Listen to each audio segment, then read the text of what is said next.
जन्मदिन से नित्यानंद सर्वदा मंगल प्रार्थना दिन सहित मृत्युंजय भाई परिवार समस्त सार्विक मंगल ठाकुर श्री चरण प्रार्थना तत्सहित सत्संग नवेदन कर श्रद्धा झुनुमा श्रीमती झुनु राउत कनिष्ठ पुत्र सुरेश आज जन्मदिन से सुरेश सर्वदा मंगल प्रार्थना सहित झुनुमा परिवार समस्त सार्विक मंगल ठाकुर श्री चरण प्रार्थना वर्तमान शंखदिन प्रदान करेंगे श्रद्धा प्रमीला माँ श्रीमती प्रमीला पात्र सदगुरु वंदना करेंगे श्रद्धा मोहन भाई सहित चंद्रशेखर पात्र वर्तमान प्रमीला माँ को अनुरोध कर शंखदिन प्रदान करते जय गुरु माँ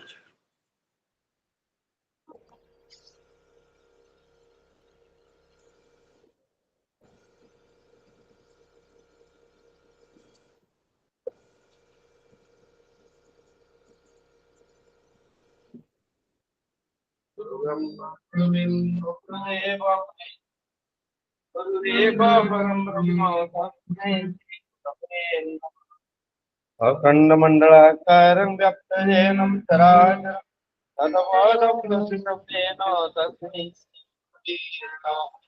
अज्ञाननिरन्धस्य ज्ञानञ्जनशलाकया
जय गुरु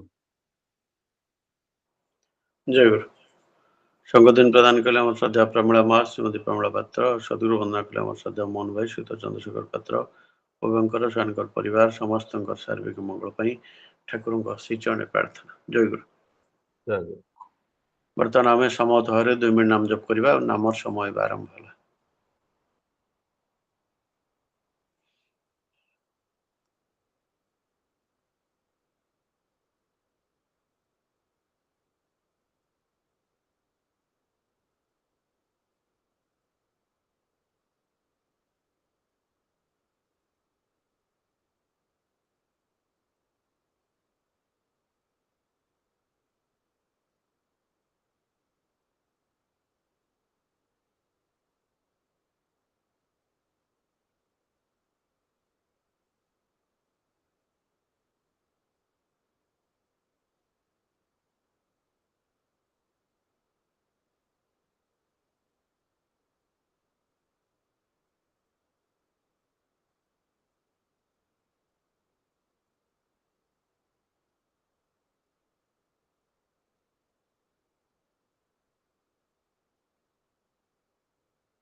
ଜୟଗୁରୁ ସମସ୍ତଙ୍କୁ ଜୟଗୁରୁ।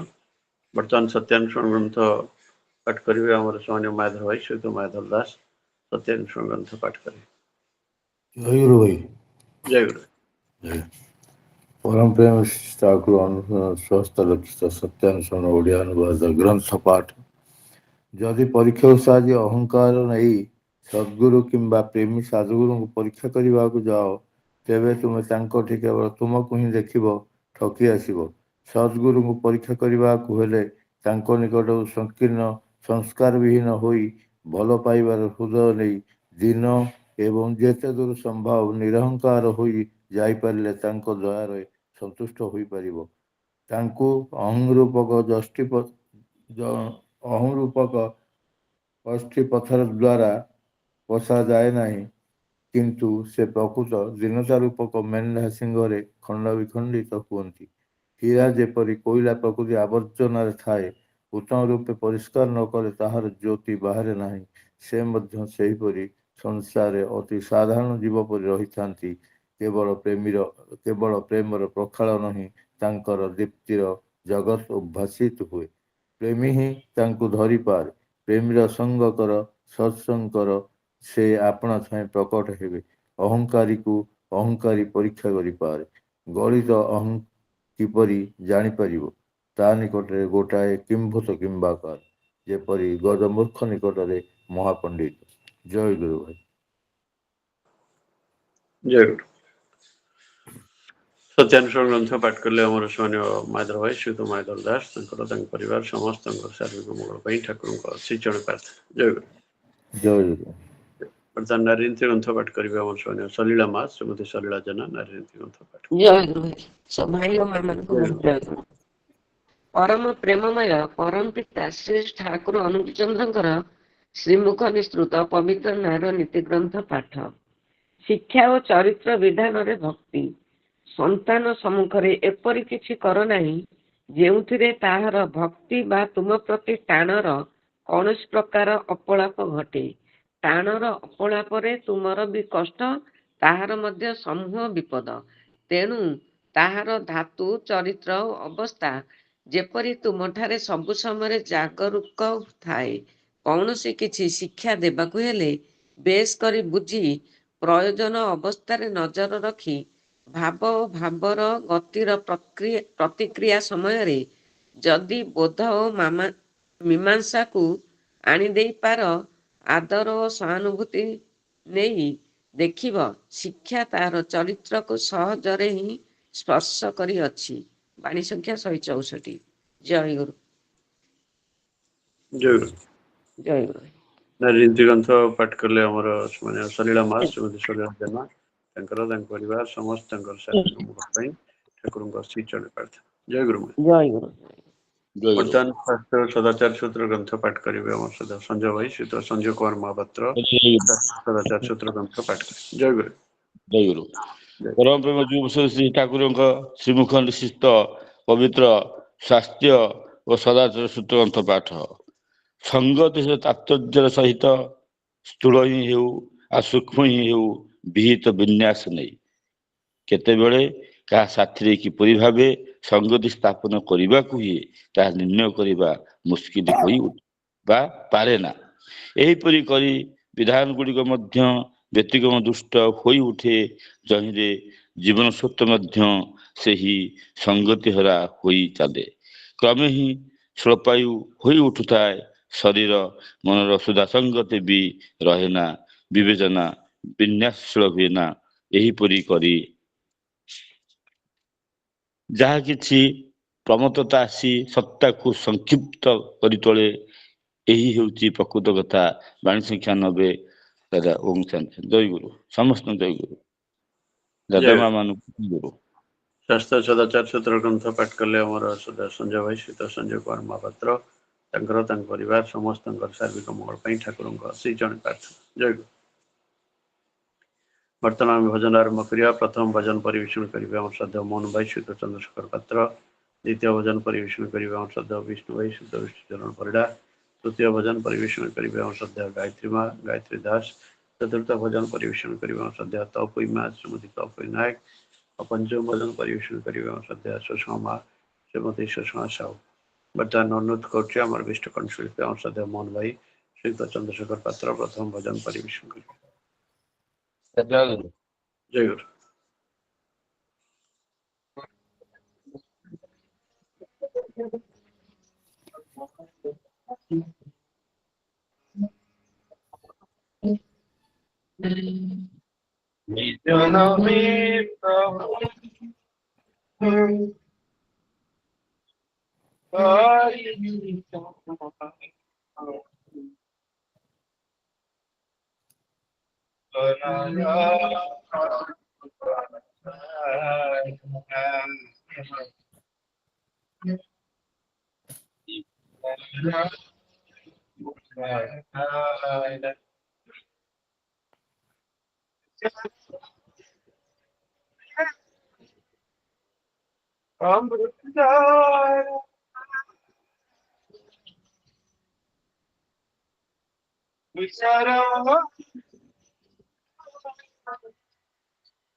ଜୟ ଗୁରୁ। ଜୟ ଗୁରୁ। খুব সুন্দর ভাবে অনবিষ্ট কণ্ঠশিল্পী অংশদেব মোহନ ଭାଇ ସୁଧ ଚନ୍ଦ୍ରଶେଖର ପାତ୍ର খুব ସୁନ୍ଦର ଭାବରେ ଭଜନ ପରିବେଷଣ କଲେ। ତାଙ୍କର ତାଙ୍କ ପରିବାର ସମସ୍ତଙ୍କର ସାର୍ବିକ ମଙ୍ଗଳ ପାଇଁ ଠାକୁରଙ୍କ ଶ୍ରୀ ଚରଣରେ ପ୍ରାର୍ଥନା। ଜୟ ଗୁରୁ। ଜୟ ଗୁରୁ। ଜୟ ଗୁରୁ। ବର୍ତ୍ତମାନ ପରବର୍ତ୍ତୀ ଭଜନ ପରିବେଷଣ କରିବେ ଆମର ଅନ୍ୟତମ ବିଷ୍ଣୁ କଣ୍ଠଶିଳ୍ପୀ ଅଂଶଦେବ ବିଷ୍ଣୁ ଭାଇ ଶ୍ରୀଯୁକ୍ତ ବିଷ୍ଣୁ ଚରଣ ପରିଡ଼ା ପରବର୍ତ୍ତୀ ଭଜନ ପରିବେଷଣ କରିବେ। ଦାଦା ଜୟ ଗୁରୁ। ଜୟ ଗୁରୁ। हे सुंदर तुमे अपूर्व ईश्वर अपरूप प्रियतम। हे सुंदर तुमे अपूर्व ईश्वर अपरूप प्रियतम। तुमरी दयारे लभिछि तुमको, तुमरी दयारे लभिछि तुमको। तुमे मो जीवन, तुमे मो जीवन। सुंदर तुमे अपूर्व ईश्वर अपरूप प्रियतम। सुंदर तुमे अपूर्व ईश्वर अपरूप प्रियतम। तुम परि एते दयामय ଆଉ କେହି ନାହିଁ ସଂସାରେ। ପ୍ରେମର ଡୋରିରେ ବାନ୍ଧି ଦେଲ ତୁମକୁ ମୁଁ ନିଶିଦିନ ଝୁରେ। ତୁମ ପରି ଏତେ ଦୟାମୟ ଆଉ କେହି ନାହିଁ ଏ ସଂସାରେ। ପ୍ରେମର ଡୋରିରେ ବାନ୍ଧି ଦେଲ ତୁମକୁ ମୁଁ ନିଶିଦିନ ଝୁରେ। ତୁମକୁ ମୁଁ ନିଶିଦିନ ଝୁରେ। ଅମୃତର ମନ୍ତ୍ର ଗାଉଥିବି ସଦା ତୁମ ଠାରେ ଦେଇ ମନ। ଅମୃତର ମନ୍ତ୍ର ଗାଉଥିବି ସଦା ତୁମ ଠାରେ ଦେଇ ମନ। ତୁମରି ଦୟାରେ ଲଭିଛି ତୁମକୁ, ତୁମରି ଦୟାରେ ଲଭିଛି ତୁମକୁ।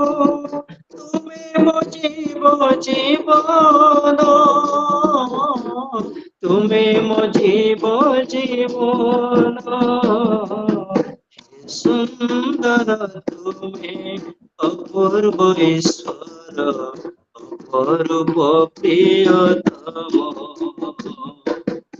हे सुंदर तुमे अपूर्व ईश्वर अपरूप प्रियतम। कहीं केते दिन ए बंधन ଯୋଡ଼ିଅଛି ତୁମ ସାଥେ ପ୍ରାଣ ପାଇଛି ମୁଁ ତୁମରି ପରଶ ଭୁଲିବିନି ତୁମ ସ୍ନେହ ପ୍ରେମ କାହିଁ କେତେ ଦିନ ଏ ବନ୍ଧନ ଯୋଡ଼ିଅଛି ତୁମ ସାଥେ ପ୍ରାଣ ପାଇଛି ମୁଁ ତୁମରି ପରଶ ଭୁଲିବିନି ତୁମ ସ୍ନେହ ପ୍ରେମ ভুলিবিনি তুম স্নেহ প্রেম জনমে জনমে তুমরি বন্ধনে রহিথাও মোর মন জনমে জনমে তুমরি বন্ধনে রহিথাও মোর মন তুমরি দয়ারে ভুলেছি তোমাকু তুমরি দয়ারে লভিছি তোমাকু তুমি মো জীবন তুমি মো জীবন হে সুন্দর তুমি অপূর্ব ঈশ্বর অপরূপ প্রিয়তম তুমরি দয়ারে লভিছি তোমাকু তুমরি দয়ারে লভিছি তোমাকু তুমি মো জীবন তুমি মো জীবন হে সুন্দর তুমি অপূর্ব ঈশ্বর অপরূপ প্রিয়তম হে সুন্দর তুমি অপূর্ব ঈশ্বর অপরূপ প্রিয়তম হে সুন্দর তুমি অপূর্ব ঈশ্বর অপরূপ প্রিয়তম দাদা জয় গুরু উপস্থিত সমস্ত জয় গুরু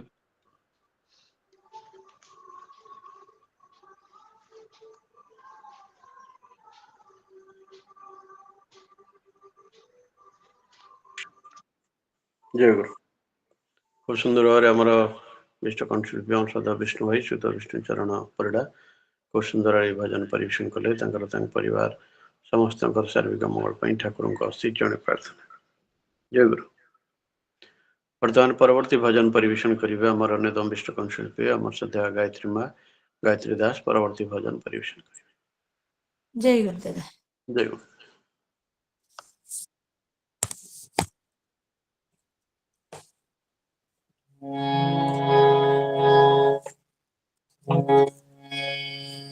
କହିବାକୁ ଆସି ପାରି ତ ନଥିଲି ଯାହା ଥିଲା କହିବାକୁ ଯାହା ଥିଲା କହିବାକୁ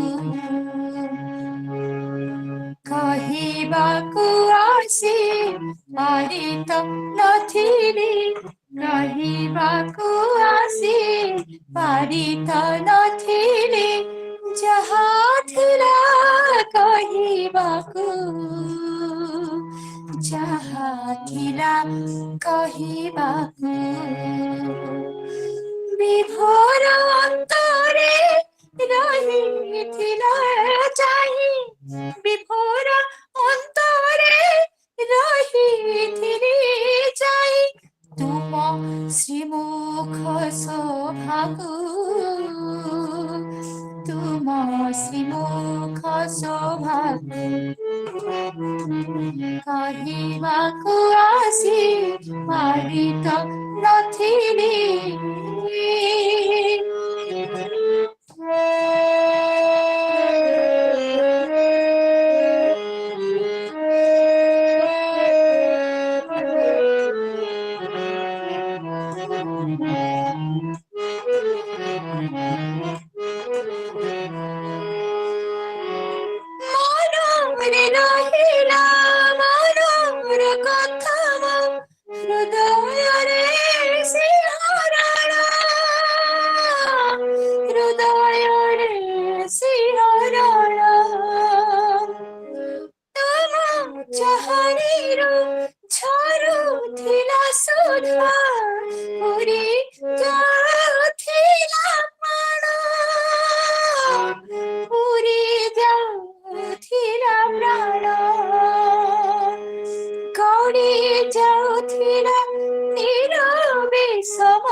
ପରି ଯାଉଥିଲା ନୀରବେ ସମୟ ଧୀରେ ଧୀରେ କେତେ ଆଗକୁ ଧୀରେ ଧୀରେ କେତେ ଆଗକୁ କହିବାକୁ ଆସି ପାରି ତ ନଥିଲି କହିବାକୁ ଆସି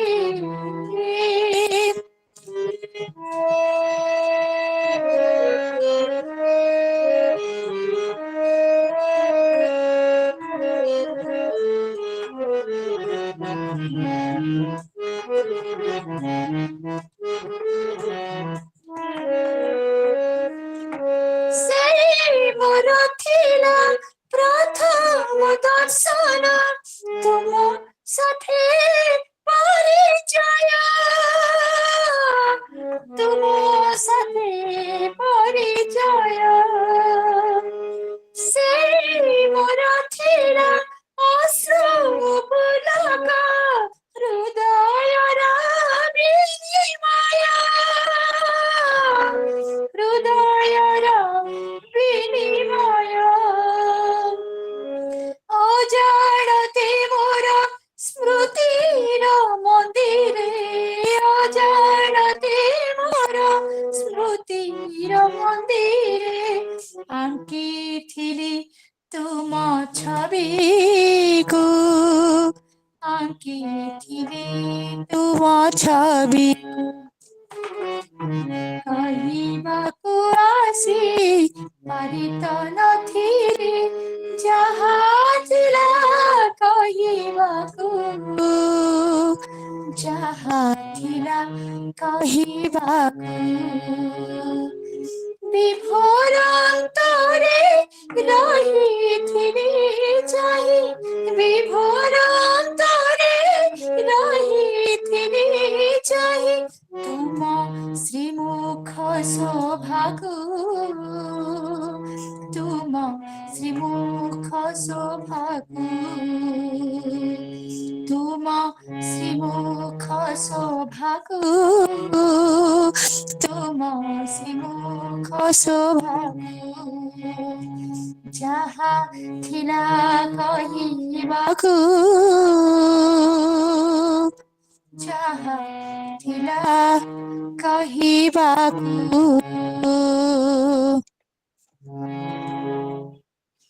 ଜୟ ଗୁରୁ ଦାଦା ଜୟ ଗୁରୁ।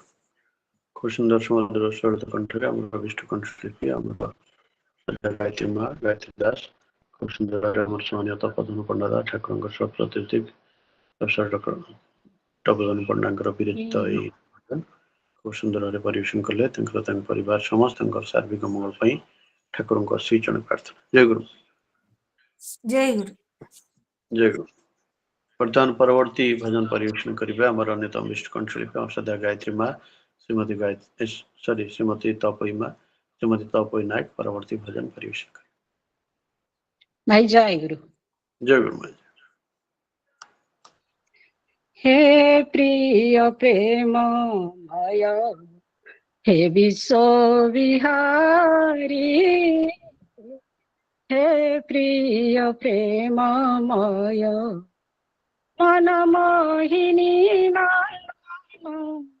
मनमोहिनी नंदन करुणामय श्री हरि हे प्रिय प्रेममय हे विश्व विहारी हे प्रिय प्रेममय नर रूपे अवतरी नर नारायण पुरुषोत्तम रूपरे मर्ते हेला जन्म पुरुषोत्तम रूपरे पतित पावन नदिया चैतन्य हे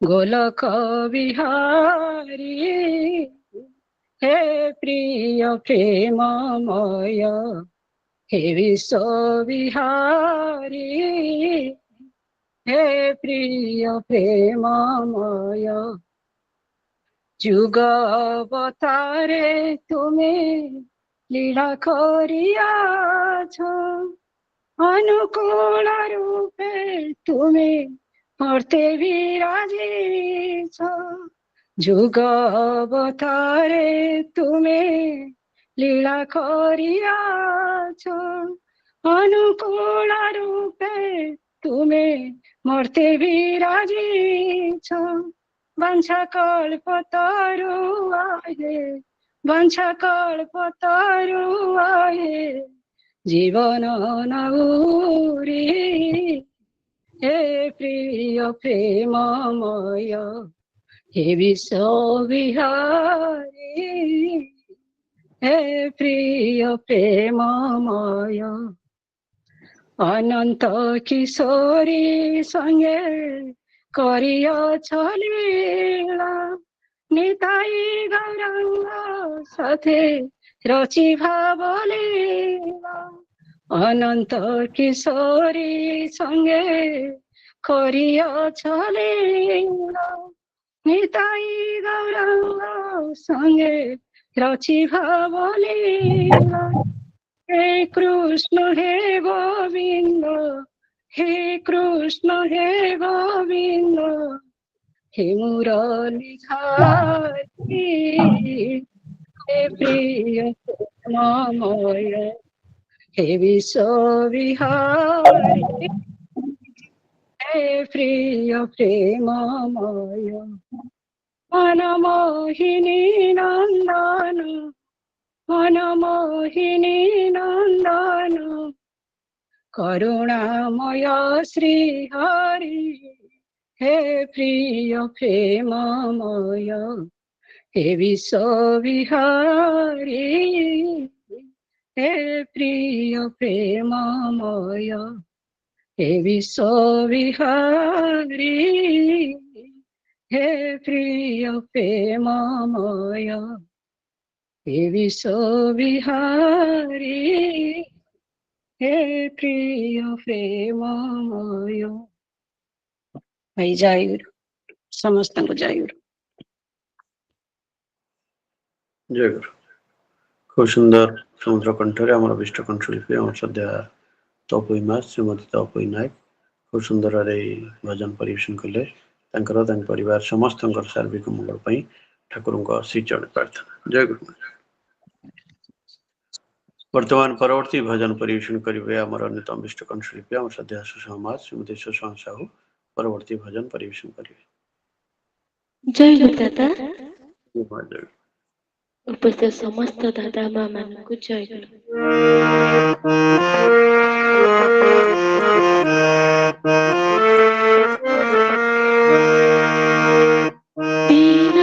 दयाल प्रभु परम कृपालना ठाकुर ही सबके सहारे ठाकुर है सबके सहारे ठाकुर है सबके सहारे ठाकुर है सबके सहारे बिना दयाल प्रभु परम कृपालना ठाकुर है सबके सहारे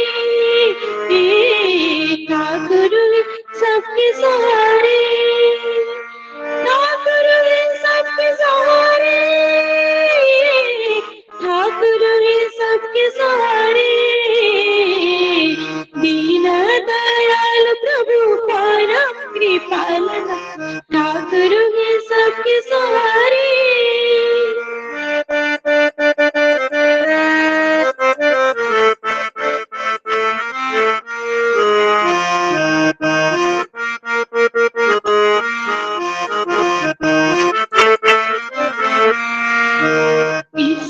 कपट छुड़ो छूटे परम तड़ो ईसा कपट छुड़ो छूटे परम तड़ो काटो करम फल गुरु संग प्रीति जोड़ो काटो करम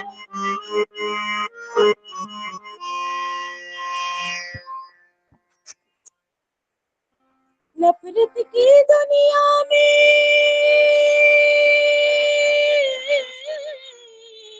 नफरत की दुनिया में प्रेम जगाई ठाकुर है सबके सहारे ठाकुर है सबके सहारे ठाकुर है सबके सहारे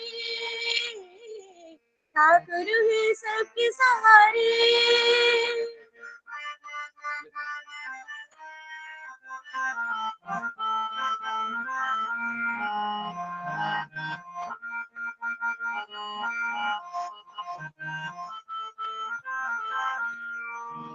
नाम प्रभु का जपो चित बन में प्रेम भरो नाम प्रभु का जपो चित बन में प्रेम भरो इष्ट कर्म करो जीवन में आगे बढ़ो इष्ट कर्म करो जीवन में आगे बढ़ो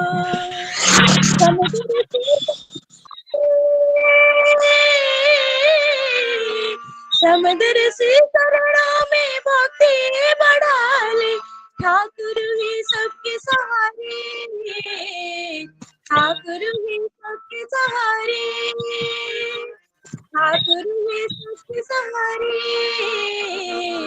ठाकुर है सबके सहारे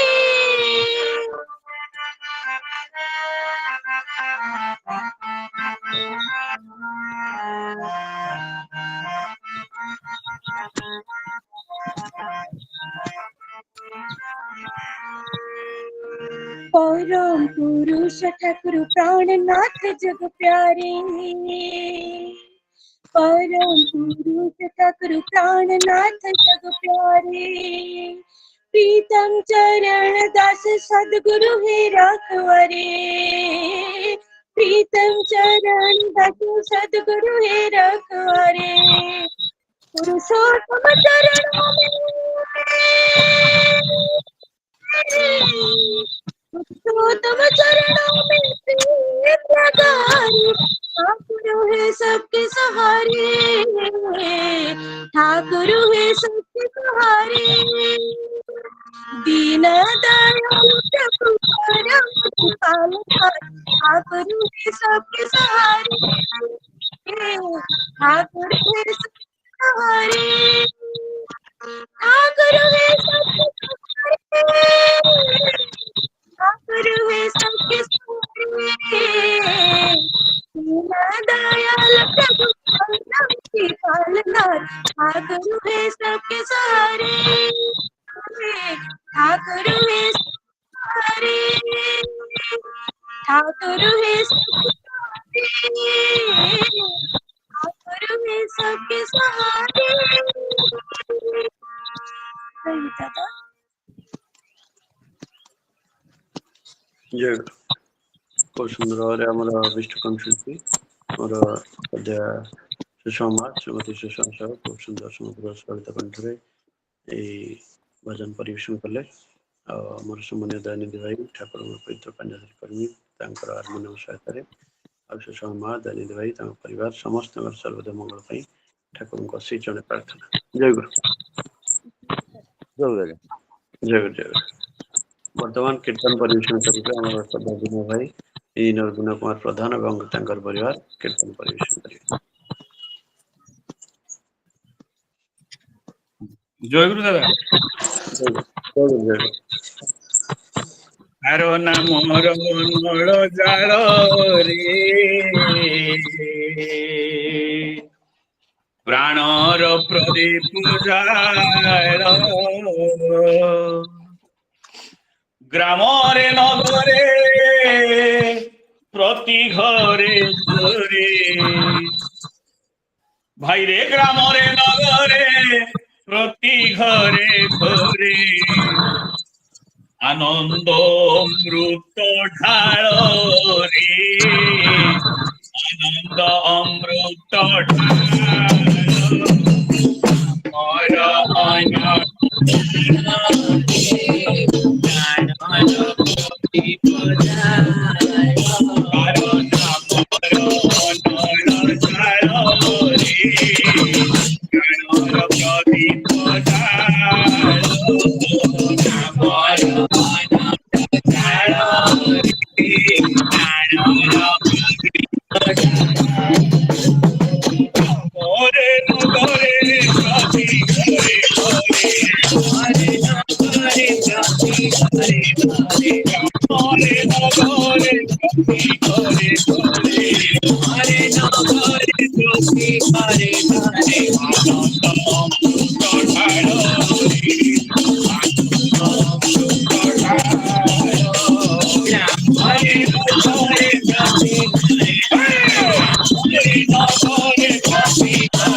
ଆସିଛନ୍ତି ଜୀବନନାଥ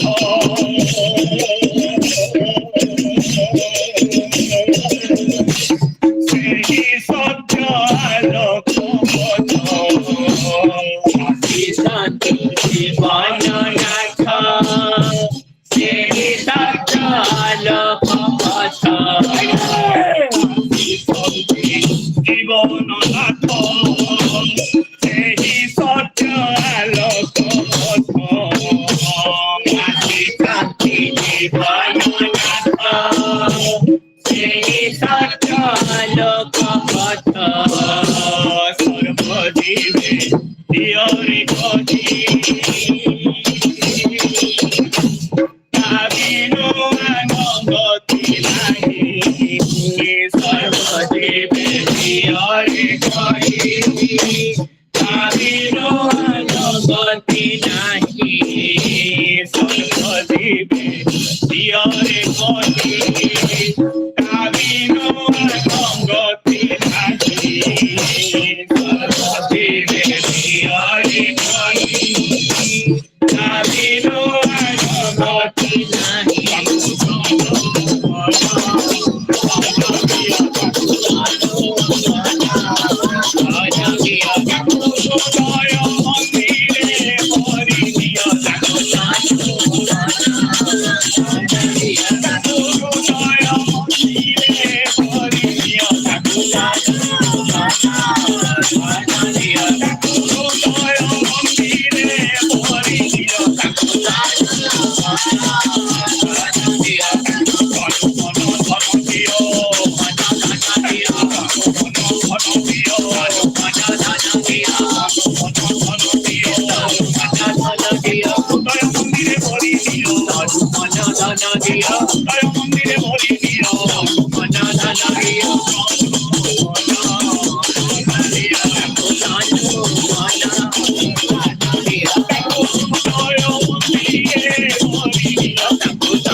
জয় গুরু দাদা ଜୟ ଗୁରୁ। ଖୁବ୍ ସୁନ୍ଦର ଭାବରେ ଆମର ଶ୍ରଦ୍ଧା ବିନୟ ଭାଇ ଇଞ୍ଜିନିୟର ବିନୟ କୁମାର ପ୍ରଧାନ ଏବଂ ତାଙ୍କର ପରିବାର, ତାଙ୍କ ଧର୍ମପତ୍ନୀ ଆମର ଶ୍ରଦ୍ଧା ଲକ୍ଷ୍ମୀ ପ୍ରିୟା ମା ଏବଂ ତାଙ୍କ ଜ୍ୟେଷ୍ଠ ପୁତ୍ର ଆମର ବିଦ୍ୟୁତି ଏବଂ କନିଷ୍ଠ ପୁତ୍ର ବିବେକ ଜ୍ୟୋତି खूब सुंदर भाव मिलित भाव कीर्तन परिवेशन कले अभिनव भाई परिवार समस्त सर्वदा मंगल ठाकुर को अशी चरण प्रार्थना। जय गुरु। प्रतिदिन प्रातः समय चांदोल सत्संग विहार अनुकूल सत्संग आज सत्संग प्रतिदिन भली निवेदन कर सौभाग्य श्रीयुत सौभाग्य रंजन खुंटिया परिवार समस्त सर्वदा मंगल ठाकुर को अशी चरण प्रार्थना। तत्सहित सत्संग निवेदन कर श्रद्धा मृत्युंजय भाई श्रीयुत मृत्युंजय स्वाई सुपुत्र नित्यानंद जन्मदिन से नित्यानंद नगर सर्वदा मंगल ठाकुर को अशी चरण प्रार्थना जन सहित मृत्युंजय भाई परिवार समस्त शारीरिक मंगल ठाकुर को अशी चरण प्रार्थना। तत्सहित सत्संग निवेदन कर श्रद्धा जुनुमा श्रीमती जुनु राउत सुपुत्र कनिष्ठ पुत्र सुरेश आज जन्मदिन से सुरेश सर्वदा मंगल प्रार्थना जन सहित जुनुमा परिवार समस्त शारीरिक मंगल ठाकुर को अशी चरण प्रार्थना।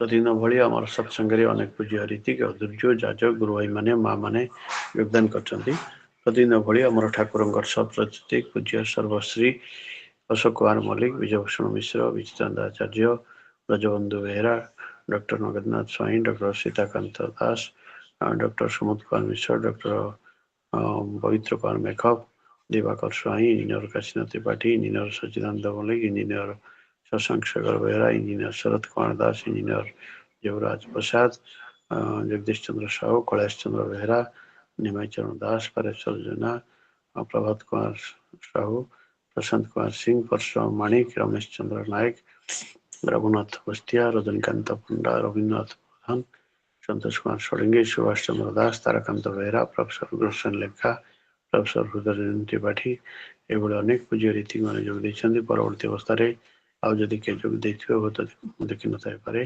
आम पाखे ठाकुर कथा ये तोड़ धरवे आम समस्त जानते अनेक थर ठाकुर कथा शुणी आसुँच जन विज्ञ प्राज्ञ व्यक्तित्व जन शिवभक्ता जड़े स्तंभकार जड़े लेखक सी आम सामान्य पूज्य बंधुभाई दादा ठाकुर प्रतिनिधिक वर्षा नीतिक श्रीयुत जनार्दन बंदोपाध्याय आज आम अनुरोध रक्षा कर आम सहित अच्छे ठाकुर कथा तोड़ धरवे दादा अनुरोध करवा आलोचना आरंभ करेंगे श्रीयुत जनार्दन बंदोपाध्याय ठाकुर प्रतिनिधि दादा जय गुरु दादा।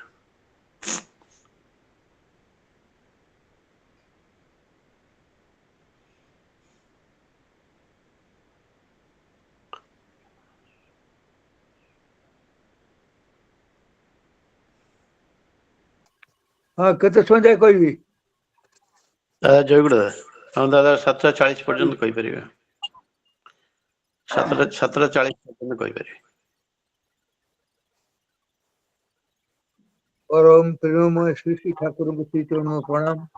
परम राध्य जगत जननी श्री श्री बड़मान को श्री चरण प्रणाम। परम पूज्य पाद श्री श्री बड़दान को श्री चरण प्रणाम। परम पूज्य पाद श्री श्री आचार्य देव को श्री चरण प्रणाम। इष्ट परिवार और समस्त सदस्यों को श्री चरण प्रणाम। वरन सत्संग परिचालक श्रद्धा देवेंद्र भाई परम श्रद्धा ऋतिक धैर्य जाजक मंडली इष्टपाण गुरुभक्त भक्तिमती मातृमंडली समस्त श्रद्धा प्रीति एवं जय गुरु जनाऊँ। मझे मझे बहुत दूर दूरांतर भाई माँ मानकर सहित जोगाजोग गोटे सृष्टि होती ठाकुर कथा शुणुंट ठाकुर कथा कहते समस्ते ठाकुर कथा एवं कर्म ये दुईटा है आम साधना ये दुई दिग दे सत्संग आग को बढ़ी ठाकुर केवल कथारे काम हुए ना केवल कर्म रे भी कर्म को आग को बढ़े कहले कथार दरकार गोटे समय ठाकुर जो कीर्तन जुग थिला से कथार अनेक इतिहास अनेक सुंदर ଅନୁଭୂତି ସବୁ ଅନେକେଇ ଜାଣିଛନ୍ତି। ଶ୍ରୀ ଶ୍ରୀ ଠାକୁର ଯେତେବେଳେ କୀର୍ତ୍ତନ କରୁଥିଲେ ସେତେବେଳେ ଲୋକ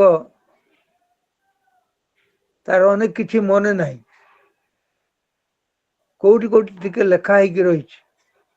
ସେ ଲେଖାରୁ କୀର୍ତ୍ତନର ସେତେବେଳକାର ପରିବେଶ ପରିସ୍ଥିତି ଯାହା ଘଟିଥିଲା ତାକୁ ଅନୁମାନ କରିବା କଷ୍ଟ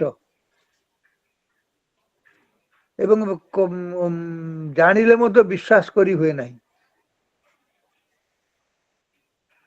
ଠାକୁର ସେଇଟାই ସେତେବେଳେ ମୁଖ୍ୟ ଆକର୍ଷଣ ହେଇଥିଲା କୀର୍ତ୍ତନ। ଠାକୁର ଯେତେବେଳେ କୀର୍ତ୍ତନ କରୁଥିଲେ, କୀର୍ତ୍ତନ ସଂକୀର୍ତ୍ତନ ଆରମ୍ଭ ହଉଥିଲା ହয়তো 10, 12, 15 ଲୋକଙ୍କୁ ନେଇକିରି। ତେଣୁ ସଂକୀର୍ତ୍ତନ ଯେତେବେଳେ ଆଗକୁ ମାଡୁଥିଲା ଏତେ ଲୋକ ବଢି ଯାଉଥିଲେ, ଯିଏ ଯୋଉ କାମ ଅଛି ତାକୁ ଛାଡିକି ପଳେଇ ଆସୁଥିଲା। ବେଳେ ବେଳେ 1000, 1500, 2000 ଲୋକ ବି ହେଇଯାଉଥିଲେ। ଏବଂ ଲେଖା ଅଛି ଯେ ଠାକୁର କୀର୍ତ୍ତନ ଯେତେବେଳେ ଉଦ୍ଦଣ୍ଡ ହେଇ ନୃତ୍ୟ କରନ୍ତି ସେତେବେଳେ ତାଙ୍କର ମୁଖମଣ୍ଡଳରେ ନାନା ପ୍ରକାର ରଙ୍ଗର ସଞ୍ଚାର ହଉଥାଏ, ଜ୍ୟୋତି ନିର୍ଗତ ହଉଥାଏ, ଗଛ ଡାଳ ସବୁ ତାଙ୍କ ଦେହରେ ଲାଗିଯାଏ, ପୋକ ଗୁଡା ଉଡୁଥିବା ପୋକ ଗୁଡା ଆସି ତାଙ୍କ ଦେହରେ ଲାଗିଯାଏ। ରାସ୍ତାର ଗାଈ ଗୋରୁ ସବୁ ଠାକୁରଙ୍କ ପାଖକୁ ଦୌଡ଼ିକି ଆସନ୍ତି। ଥରେ ଆଙ୍କର ଗଗଣାରେ କୀର୍ତ୍ତନ ହଉଥିଲା, ଯୋଉ ସେ ଶ୍ରୀଶ ଚନ୍ଦ୍ର ଆଉ ତାଙ୍କ ବଡ ଭାଇ ହେଲା ମନେ ପଡୁନି, ତାଙ୍କର ଘରେ କୀର୍ତ୍ତନ ଯେତେବେଳେ ହଉଥିଲା ସେତେବେଳେ ରାସ୍ତାର ଗୋରୁ ସବୁ ତାଙ୍କ ଅଗଣା ଭିତର ଅଗଣାରେ କୀର୍ତ୍ତନ ହଉଥାଏ, ରାସ୍ତାର ଗାଈ ଗୋରୁ ସବୁ ଘରେ ପଶିବାକୁ ଆରମ୍ଭ କରିଦେଲେ।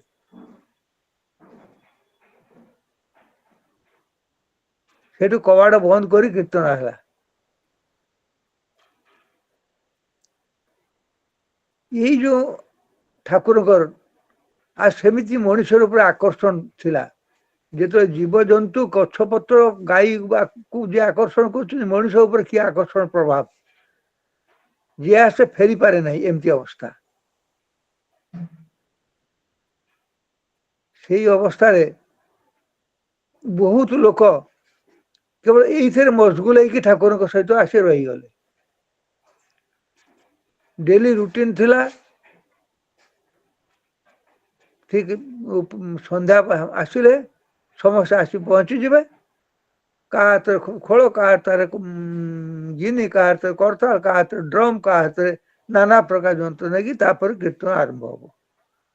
ଆଗ ଅନ୍ୟମାନେ କୀର୍ତ୍ତନ ଧରିବେ କି ଶ୍ରୀମୋହନ କୀର୍ତ୍ତନ ଜମି ଉଠିବ, ଠାକୁର ତା ଭିତରକୁ ଡେଇଁ ପଡିବେ, ଯାଇକି ନୃତ୍ୟ ଆରମ୍ଭ କରିବେ।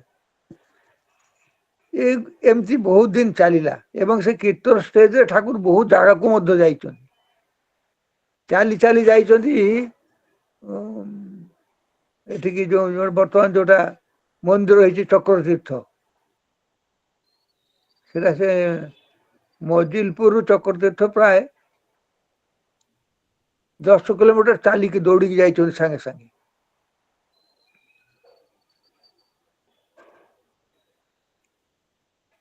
କିନ୍ତୁ ଦିନେ କଣ ହେଲା, ଏମିତି ଦିନେ ସବୁଦିନ ତ ପଳେଇ ଆସି ବସିଯାଆନ୍ତି ସବୁ କୀର୍ତ୍ତନ ପାଇଁ।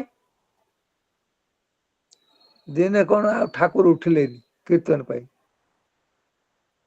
ଆଉ ସେ ସମୟରେ ଯୋଉ ଭାବ ସମାଧି ହେଇଛି ତା ଇତିହାସ ସବୁ ଆପଣ ଜାଣିଛନ୍ତି, ଭାବ ସମାଧି ହେଇକି ଯୋଉ ପୁଣ୍ୟପୋଥି ବାହାରିଛି, ଅନେକ କଥା ହେଇଛି। ସେ ଗୋଟେ ଯୁଗ, ସେତେବେଳେ ଠାକୁର ଯେମିତି ଉଚ୍ଛଳ ହେଇକି ନାଚୁଛନ୍ତି ସବୁବେଳେ। ସେଇ ଯୁଗଟା ହିଁ ବେଶୀ ଲୋକଙ୍କୁ ଆକର୍ଷଣ କରୁଥିଲା। ସବୁ ପ୍ରଶ୍ନ ନିରସନ ହେଇଯାଉଥିଲା ମଣିଷର। ଆଉ ମଣିଷ ତାଙ୍କର ସେ ସାନ୍ନିଧ୍ୟରେ ଆସି ଅପାର ଆନନ୍ଦ ଲାଭ କରୁଥିଲା, ରୋଗ ଶୋକ ବ୍ୟାଧି ସବୁ ଦୂର ହେଇଯାଉଥିଲା। ଏମିତି ଥରେ କୀର୍ତ୍ତନ ହଉଛି, ଜଣେ ମାଟିର ଗୋଟେ ପୁଅଟେ, ଛୋଟ ପୁଅଟେ, ସିଏ ମନେ ହୁଏ କଣ ଗୋଟେ ରୋଗରେ ଆକ୍ରାନ୍ତ, ଜୀବନ ଯିବା ଉପରେ। ଡାକ୍ତର ମାନଙ୍କ ଟିକେ ଦେଖେ କିଛି ଆଶା ନାହିଁ। ଜଣେ ତାକୁ କହିଲା ଠାକୁର ଯୋଉ କୀର୍ତ୍ତନ କରୁଛନ୍ତି ତୁ ଯେ ତାଙ୍କର ପାଦର ଧୂଳି ଟିକେ ଆଣିକି ଦେଇପାରିବୁ ସେ ଭଲ ହେଇଯିବ। ସେ ମାଟି ବିଶ୍ୱାସ କରି ବର୍ଷା ଦିନ କୀର୍ତ୍ତନ ହଉଛି ଅଗଣାରେ, ଯୋଉ ପାବନାରେ କି କୁଷ୍ଟିଆରେ କୀର୍ତ୍ତନ ହଉଛି, କାହା ଘରେ ମୋର ମନେ ନାହିଁ। ସେ ମାଟି ସମସ୍ତେ କୀର୍ତ୍ତନ ଚାଲିଛି, ଠାକୁର ମଝିରେ କୀର୍ତ୍ତନ କରୁଛନ୍ତି, ସମସ୍ତେ ଚାରିପଟେ ଘେରିକି ନାଚୁଛନ୍ତି। ସେ ମାଟି ଲକ୍ଷ୍ୟ କରି କରି କରି କରି ଦେଖିଲେ ଠାକୁରଙ୍କର ପାଦ କେମିତି ପାଇବେ, ଠାକୁର ତ ଦେବେନି। ଠାକୁର ଗୋଟେ ଜାଗାରେ ପାଦ ପକେଇକି ମାନେ ଯୋଉଠି ପକଉଛନ୍ତି ଟିକେ ଦାଗ ହେଇଯାଉଛି, ବାଲି ମିଶା କାଦୁଅ, ସେ ମାଟି ଫଟକିନା ଦେଇକି ଡେଇଲା ସେ ଅଗଣାକୁ। ସେ ଠାକୁର ଯେମିତି ତାକୁ ଦେଖିଲେ ଡେଇଁକି ଚାଲିଗଲେ, ଯେମିତି ଚାଲିଗଲେ ସେ ଯୋଉଠି ପାଦ ପଡିଥିଲା ସେଇଠୁ ଟିକେ ଆଣି ତା ପୁଅ ମୁଣ୍ଡରେ ଲଗେଇଦେଲା, ଯେ ସେ ପୁଅଟା ତାପରେ ଭଲ ହେଇଗଲା। ଅନେକ କଥା ଏମିତି ଘଟଣା ଘଟିଛି ସେ ଯୁଗରେ। କିନ୍ତୁ ସେଇ ଦିନ କଣ ହେଲା, ଠାକୁର ସକାଳ ସମସ୍ତେ ଆସି ବସିଛନ୍ତି, ଠାକୁର ଉଠୁନାହାନ୍ତି। ଠାକୁର ତା ବସ ଜଣେ ଜଣେ ତା ଭିତରେ ବହୁତ ସେ ସମୟରେ ଲୋକମାନେ ହେଲେ ବହୁତ ଲୋକ ଥିଲେ, ବହୁତ କୀର୍ତ୍ତନ। ସେଥିରୁ ଦେଖନ୍ତୁ କହିଲେ କୀର୍ତ୍ତନ କରିବା କଥା ଯେତେବେଳେ ଠାକୁରଙ୍କୁ ନିମନ୍ତ୍ରଣ ଜଣେଇଲେ, ସେମାନେ କହିଲେ କୀର୍ତ୍ତନ, ଠାକୁର ହଠାତ୍ ଆବ୍ରାପ୍ଟଲି କହିଲେ ଆର କୀର୍ତ୍ତନ হবে না। ସମସ୍ତ କଥା ମାନେ ପୁରା ଆଖି ବଡ ବଡ ହେଇଗଲା, କଣ ଆଉ କୀର୍ତ୍ତନ হবনি? তাহলে ଆଉ କଣ হব? আর কি হবে? না এবার কর্ম হবে। কর্ম হবে, সেଠୁ কর্মর যজ্ঞ ଆରମ୍ଭ ହେଲା। କିଛି ଲୋକ ଯେଉଁମାନେ କେବଳ କୀର୍ତ୍ତନର ଆକର୍ଷଣ ଆସିଥିଲେ ସେ ରହିଗଲେ, ସମସ୍ତେ ନାହିଁ। ତା ଭିତରେ କୀର୍ତ୍ତନ ଋଷି ଯେଉଁମାନେ କହିଛନ୍ତି ସେମାନେ ତ ନିତ୍ୟ ଭକ୍ତ, ଏଇ କିଶୋରୀ ମୋହନ, ଅନନ୍ତନାଥ, ସତୀଶ ଗୋସ୍ୱାମୀ, ଏମାନେ ସବୁ ଷ୍ଟେଜରେ ଆସିଲେ। ସତୀଶ ଗୋସ୍ୱାମୀ ଏମିତିଆ କୀର୍ତ୍ତନ ହଉଥିଲେ, ମାନେ ଯେତେବେଳେ ସତୀଶ ଗୋସ୍ୱାମୀ ଏଇ କାଶୀପୁର ପାଖରେ ତାଙ୍କ ଘରଟା ଥିଲା, ସେ ଭୀଷଣ ଅସୁସ୍ଥ। ଠାକୁରଙ୍କୁ ଦୀକ୍ଷା ନେଲା ପରେ ବହୁତ ପ୍ରଚାର ମାନେ କୀର୍ତ୍ତନ କରିଛନ୍ତି, ଅନେକ ତାଙ୍କର ଅନେକ ଦର୍ଶନ ହେଇଛି। ଦୀକ୍ଷା ନେବା ସମୟରେ ଠାକୁରଙ୍କ ସ୍ୱରୂପ ଦର୍ଶନ କରିଛନ୍ତି। ସେ ଅବସ୍ଥା ମାନେ ମୁମୂର୍ଷ ଅବସ୍ଥା। ଠାକୁରଙ୍କ ପାଖକୁ ଖବର ଆସିଲା ଯେ ଏମିତି ସତୀ ଗୋସାଇଁଦା ଚାଲିଯିବା ଅବସ୍ଥାରେ, ଠାକୁର ସାଙ୍ଗେ ସାଙ୍ଗେ କହିଲେ କିଶୋରୀ ମାନଙ୍କୁ କହିଲେ, କିଶୋରୀ ତୁଇ ଯା ଆଗେ କୀର୍ତ୍ତନ କରିବୁ, ତାପରେ ମୁଁ ଯାଉଛି। କି କିଶୋରୀ ମୋହନ ଦଳ ନେଇକି ଚାଲିଗଲେ। ସିଏ ତ ମାନେ କୀର୍ତ୍ତନ ଯେତେବେଳେ କରନ୍ତି ହୁଙ୍କାର ଛାଡି ସେ ଗାଁ କପିବ ସବୁ। ଯେତେବେଳେ ସବୁ ଡ୍ରମ୍ ବାଜେ, ଖୋଳ କରତାଳ ଡ୍ରମ୍ ସବୁ ଢାକ ବାଜେ, ମାନେ ଢାକ ମାନେ ବଡ ବଡ ଯୋଉ ଇଏ,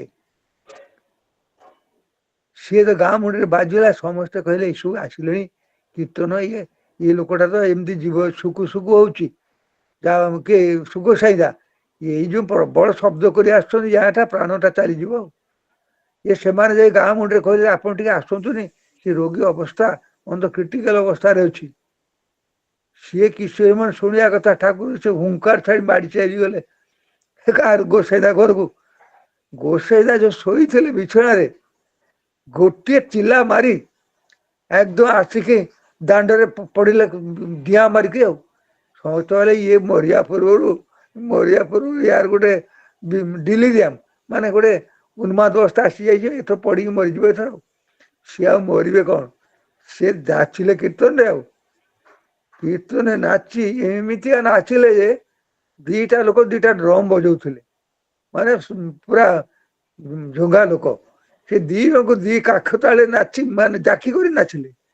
ଲୋକ ସବୁ ଆଶ୍ଚର୍ଯ୍ୟ, ସେ ରୋଗୀ ଭିତରେ କୋଉଠି ଶକ୍ତି ଆସିଲା। ଏମିତି ଅନେକ କଥା ହେଇଛି। ଯେତେବେଳେ ହେଇଗଲା ଏମିତି ଠାକୁର କହିଲେ ଆଉ ଆର হবে না କୀର୍ତ୍ତନ, କିଛି ଲୋକ ରହିଗଲେ। ତାପରେ ଗୋଟେ ଚାଲିଲା କର୍ମର ଯୁଗ। କର୍ମ ମାନେ କନଷ୍ଟ୍ରକ୍ସନ ଚାଲିଲା। ଆପଣ ସେ କଥା ଜାଣିଛେ ଆଶ୍ରମରେ ଯେଉଁ କନଷ୍ଟ୍ରକ୍ସନ ହେଲା, ଯେଉଁ ପ୍ରତିଷ୍ଠାନ ସବୁ ଗଢ଼ି ଆସିଲା, ମୁଁ ତ ଗଣି ଗଣି 30ଟା 35ଟା ବିରାଟ ବିରାଟ ପ୍ରତିଷ୍ଠାନ, ଯୋଉ କଥା ଏବେ ବି ଚିନ୍ତା କରିପାରି ହବ ନାହିଁ, ଏବେ ବି ଚିନ୍ତା କରି ହେବନି ଯୋଉ ସବୁ କାମ ହେଇଛି ସେତେବେଳେ।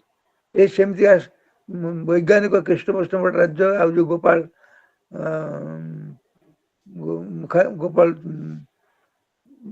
ମୁଖୋପାଧ୍ୟାୟ, ଏମାନେ ସବୁ ବିଜ୍ଞାନୀ, ଆଉ ଧୀରେନ୍ଦ୍ର ଭଟ୍ଟାଚାର୍ଯ୍ୟ, ଏମାନଙ୍କ ସହାୟତାରେ ଅନେକ ବିଜ୍ଞାନ ଜିନିଷ ହେଇଛି, ଅନେକ ଏତେ ପ୍ରତିଷ୍ଠାନ ହେଇଛି, ଏତେ ଚିନ୍ତା କରିଛନ୍ତି, ଏତେ ଲୋକମାନେ ସଚୀ ମାନେ ଏତେ ମାନେ କର୍ମକୌଶଳ ଦେଖେଇଛନ୍ତି। ଯେତେବେଳେ ଟ୍ୟୁବୱେଲ ଇଣ୍ଡଷ୍ଟ୍ରି ହେଇଥିଲା, ପାଖ ଆଖରେ ଗଭର୍ଣ୍ଣମେଣ୍ଟ ସବୁ ଠିକା ଦେଲା ସତ୍ସଙ୍ଗ ଟ୍ୟୁବୱେଲ ବସିବା ପାଇଁ। ଗଭର୍ଣ୍ଣମେଣ୍ଟ ଯେତିକି କଷ୍ଟରେ ବସେ ତାଠୁ 2000-5000 କମ ପଇସାରେ ଟ୍ୟୁବୱେଲ ସବୁ ସତ୍ସଙ୍ଗ ବସେଇଲା। ଗୋଟେ ଡାଇନମୋ ଚାଲି କରିବା ପାଇଁ ଗୋଟେ ଟ୍ରେନ ଇଞ୍ଜିନ କିଣା ହେଇଥିଲା, ଗୋଟେ ରିଜେକ୍ଟେଡ ଇଞ୍ଜିନ କିଣିକି ତାକୁ ରାସ୍ତା ଉପରେ ରେଳପାତ ପକେଇ ଗଡେଇ ଗଡେଇ କରି ସବୁ ବିରାଟ ବିରାଟ ବୈଜ୍ଞାନିକ ଯୋଉମାନେ ଶିଷ୍ୟମାନେ ଆଣିଥିଲେ। ଅନେକ କଥା ଏଇ ସେଗୁଡି ଚାଲିଲା ଗୋଟେ କର୍ମର ଯୁଗ। ତାହେଲେ ଦେଖନ୍ତୁ ଠାକୁରଙ୍କର ଏଇ ଯୋଉ ସେଇ କର୍ମର ଯୁଗ, ତା ସଙ୍ଗେ ସଙ୍ଗେ ଆରମ୍ଭ ହେଲା ଯାଜନ ଦୀକ୍ଷା ପ୍ରସାର। ଦୀକ୍ଷା ପ୍ରସାରରେ ପ୍ରଥମ କରି ରହିଲେ ପ୍ରଥମେ ମାତା ମନମୋହନ ଦୀକ୍ଷା ଦଉଥିଲେ, ତାପରେ ଋତିକ ହେଲେ କିଏ ନା ତ୍ରୈଲୋକ୍ୟନାଥ ଚକ୍ରବର୍ତ୍ତୀ। ସେ ବହୁତ ଦୀକ୍ଷା ଦେଇଛନ୍ତି, ବର୍ମା ଇଷ୍ଟବେଙ୍ଗଲ ସବୁଆଡେ ବୁଲି ବୁଲି। ତାପରେ ଅନେକ ଋତିକ ହେଲେ, ଋତିକ ହେଲେ, ଅଧୈର୍ଯ୍ୟ ହେଲେ, ଯାଜକ ସବୁ ସୃଷ୍ଟି ହେଲେ, ଋତିକ ସଂଘ ପ୍ରତିଷ୍ଠା ହେଲା। ଏମିତି ସେ ଗୋଟେ ସେଇ ଯୁଗ ଚାଲିଲା। ସେ ଯୁଗ ବି ସେଠି ଆରମ୍ଭ ହେଇଥିଲା, ସେଇଟା ହିଁ ଦେହ ଘରେ କଣ୍ଟିନ୍ୟୁ କଲା।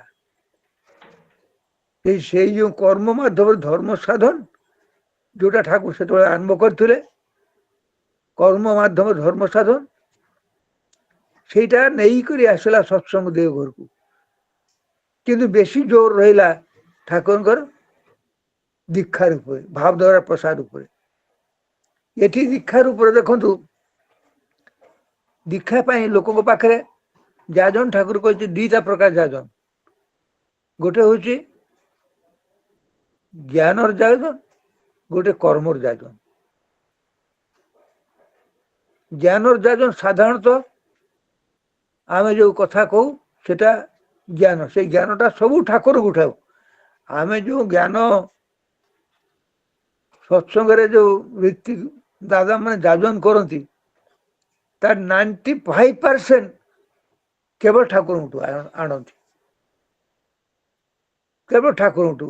କିଛିଟା ତାଙ୍କର ଭିତରେ ଉଦୟ ହୁଏ, ଠାକୁରଙ୍କ କର୍ମ ମାନେ ନିଷ୍ଠା ସହିତ ତାଙ୍କୁ ଅନୁସରଣ କରି ଇଷ୍ଟପତି ଷଷ୍ଠନୀ ନେଇକି ଅନୁସରଣ କରି କିଛିଟା ତାଙ୍କର ଭିତରେ ଉଦୟ ହୁଏ। ଆଉ କିଛିଟା ବିଭିନ୍ନ ଠାକୁରଙ୍କ କଥା ଆମେ ଶୁଣୁ, ମୋର କଥା ଶୁଣି ଆପଣ କହିଲେ, ଆପଣଙ୍କ କଥା ଶୁଣି ମୁଁ କହିଲି, ଠାକୁରଙ୍କ କଥା ଗୁଡ଼ିକ ସେଇଠୁ ଠାକୁରଙ୍କ ଜୀବନର କଥା ଅଛି ତ ଯାଜନ। ଠାକୁର କହୁଛନ୍ତି 2ଟା କଥା, ଠାକୁরের কথা আর ঠাকুরের কাজের কথা, এই 2টাই যাজন। কর্মপ্রেরণা সৃষ্টি হব কর্মর কথা কহিলে, আর ভাব ভক্তি জ্ঞান বড়িব তাଙ୍କର ଜୀବନର କଥା କହିଲେ। ଠାକୁର ଜୀବନରେ ସବୁ କିଛି ଭର୍ତ୍ତି ହେଇକି ରହିଛି। কর্মই হয় পূর্ণ যোগ, টানের লক্ষ্য যাজন, কিন্তু যাজনই হয় উপভোগ। ওই থেকে আসে কর্ম প্রেরণা, কর্মই হয় পূর্ণ যোগ। কর্ম হলে দেখুন জ্ঞানরু কর্ম মানে যাজন আসে, টান মানে অনুরাগরু যাজন সৃষ্টি হয়, যাজনটা মଣିষ উপভোগ করে। ଠାକୁରଙ୍କ କଥା କହିବେ, କହିବାରେ ଉପଭୋଗ ଅଛି। ତେଣୁକରି ଲୋକମାନେ କହନ୍ତି, ଅନେକେଇ ଏତେ ସମୟ କହୁଛନ୍ତି, କଣ ଗୋଟେ କହୁଛନ୍ତି, ସିଏ ସେଇ କଥା କହୁଛନ୍ତି ସବୁବେଳେ।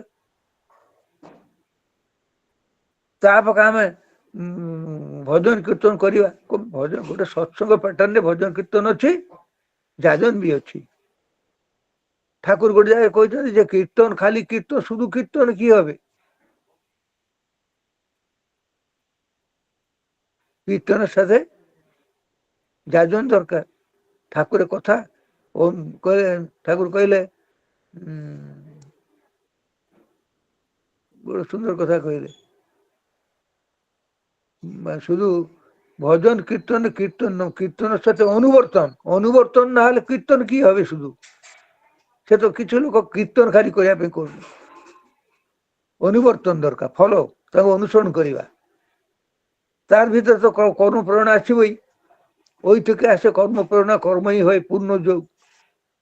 ঠাকুরের কথা, তার কাজের কথা, এই দুইটাই যাজন।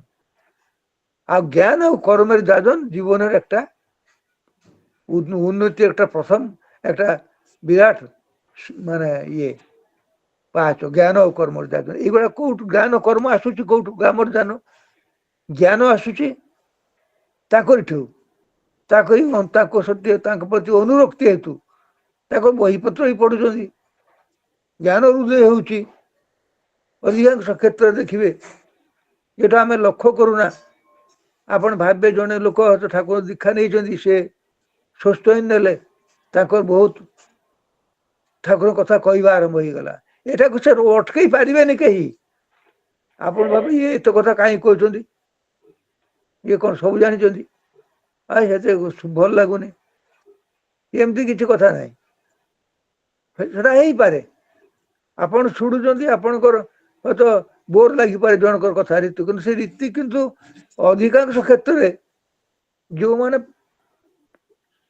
କହୁନାହିଁ, ଅଧିକାଂଶ ଲୋକ ଠାକୁର କଥା କହିବାରେ ଆନନ୍ଦ ପାଆନ୍ତି। ମତେ ଆପଣ ତାକୁ ପ୍ରଶଂସା କରନ୍ତୁ ବା ନିନ୍ଦା କରନ୍ତୁ, ସେ କିଛି ତାଙ୍କ ଯାଏ, ସେ କହିବେ ହିଁ କହିବେ ଠାକୁରଙ୍କ କଥା। ଠାକୁର ହେଲେ ସେ ଗଛ ପତ୍ରକୁ କହିବ, ରହିପାରିବନି ନ କହିକରି। এইটা ହେଲା କଥାର ଯାଜନ। ଏ କଥା ବଳରେ ସତ୍ସଙ୍ଗ ଆଗେଇକି ଆସିଛି। ଯୋଉ ଭାବରେ ଦୀକ୍ଷା ହବାର କଥା, କଟିଗଲା କି? ହ୍ୟାଲୋ ହ୍ୟାଲୋ, ହଁ ହଁ, ଶୁଭୁଛି ତ? ଯୋଉ ଭାବରେ ଦୀକ୍ଷା ହବା କଥା, ମୁଁ କହୁଛି ମାନେ ନିଛକ ସତ କଥା। ଆଚାର୍ଯ୍ୟ ଦେବ କହୁଛନ୍ତି ଦୀକ୍ଷା ହବ, ଠାକୁର କହିଛନ୍ତି, ବଡଦା କହିଛନ୍ତି, ଶିଶି ବଡଦା ଯୋଉଠି ଯାଆନ୍ତି କିଛି ଯାଜନ ନାହିଁ, ଦୀକ୍ଷା ତାର ହେଇଯାଏ। ଦାଦାଜୀ ଗଲେ ହଜାର ହଜାର ଦୀକ୍ଷା ହେଇଯାଏ। ଏ ଆଚାର୍ଯ୍ୟ ଗଲେ ବି ଲୋକ ଦୀକ୍ଷା ନେଇଯାଏ, ଛିଡା ହେଲେ ଲୋକ ଦୀକ୍ଷା ନେଇଯାଏ। ସେମିତି ତାଙ୍କର ଭିତରେ ଠାକୁରଙ୍କର, ତାଙ୍କର ବିନା କଥାରେ ଯାଜନ ହୁଏ, ତାଙ୍କ ଉପସ୍ଥିତିରେ ଯାଜନ ହୁଏ। ସେ କ୍ଷମତା ତ ସମସ୍ତଙ୍କର ନାହିଁ। ସେବାର ଭିତରେ ଯାଜନ ହୁଏ, ଯୋଉଟା ପ୍ରକୃତ ଯାଜନ କଥା। ଯାଜନକୁ ଯାଜନ ସେବା କହନ୍ତି, ସେବାର ମୁଖ୍ୟ ଯାଜନ। ଠାକୁର କହିଛନ୍ତି ନା, ଲୋକର ସେବା କରିବା, ମଙ୍ଗଳ କରିବା, ଭଲ କରିବା ଭିତରେ ଠାକୁରଙ୍କ କଥା ପ୍ରୟୋଜନ କ୍ଷେତ୍ରରେ ଟିକେ ଟିକେ କହିବା। ଆମେ କଣ ବକ ବକ ଏଇ ଠାକୁରଙ୍କ କଥା ହିଁ କହୁ? ଆମକୁ ତ ସେବାର କଣ ଅଭ୍ୟାସ ନାହିଁ। ଆମକୁ ତ ନିଜର ଭିତରେ ଠାକୁରଙ୍କୁ ଫୁଟେଇ ତୋଳିବାର କ୍ଷମତା କାହିଁ? ସେଇ ନାମ ଯଦି ଜଣେ, ଏଇ ନାମ ଯଦି ଜଣେ ଲୋକ ଦିନରେ 2-2 ଘଣ୍ଟା ଲେଖା କରେ, 2 ଥର, ସେ ଲୋକ ଛିଡା ହବ ଯୋଉଠି, ସେଠି ଦୀକ୍ଷା ହେଇଯିବ। ଆମ ଭିତରେ କେତେ ଜଣ ଲୋକ 2 ଘଣ୍ଟା ଲେଖା ଯାଜନ କରି ନାମ କରନ୍ତି କହିଲେ? ହେଲେ ତାଙ୍କର ଭାବ ଆସିଯାଏ ଭିତରେ। ଏଇ ଯୋଉ ଆଚାର୍ଯ୍ୟ ଶିଶି ବଡଦା ପହଞ୍ଚିଲେ ଦୀକ୍ଷା ଆରମ୍ଭ ହେଇଯାଏ, ଶ୍ରୀ ଦାଦା ଛିଡା ହେଲେ ଦୀକ୍ଷା ହେଇଯାଏ, ଯାହା କହନ୍ତି ତାହା ହେଇଯାଏ। କେମିତି? ସେ ଠାକୁର ପୁରା ଇମ୍ବାଇବ୍ କରିଛନ୍ତି। ଠାକୁର ନାମ, ତାଙ୍କ ଭିତରେ ନାମ ଅହରହ ଚାଲିଛି। ଶିଶି ବଡଦା କେତେ ଚେଷ୍ଟା କଲେ ଆମକୁ ଶିଖାଇବା ପାଇଁ, ମୁଁ କଣ ଶିଖିପାରିଲି? ମତେ ଆଶୀର୍ବାଦ କରିଥିଲେ ଗୋଟେ ଆକ୍ସିଡେଣ୍ଟ ପରେ, ନାମମୟ ହେଇ ଚଲତେ হবে, ନାମମୟ କରି ଦିନରେ ଯାହା ଭୋରୁ ଟିକେ, ତାପରେ ନାମର ସହିତ ସମ୍ପର୍କ ହିଁ ନାହିଁ। ଏମିତି କୋଉଠି ହବ? ନାମମୟ ହେଲେ ବଡଦା କହିଲେ, ନାମ ଯଦି ଅଭ୍ୟାସ କରି ନେଇପାରୁ, ଖାଲି ମୋ କଥାର ବୁଥରେ ସବୁବେଳେ ନାମ ଟିକେ ଟିକେ କରୁ, ଦେଖୁ ଦୁନିଆଟେ ଜୀବନଟା କେତେ ସହଜ ହେଇଯିବ। ପ୍ରକୃତରେ ମୁଁ ଦେଖିଛି, ଯାହା ଚାହିଁବ ତାହା ହେଇଯିବ।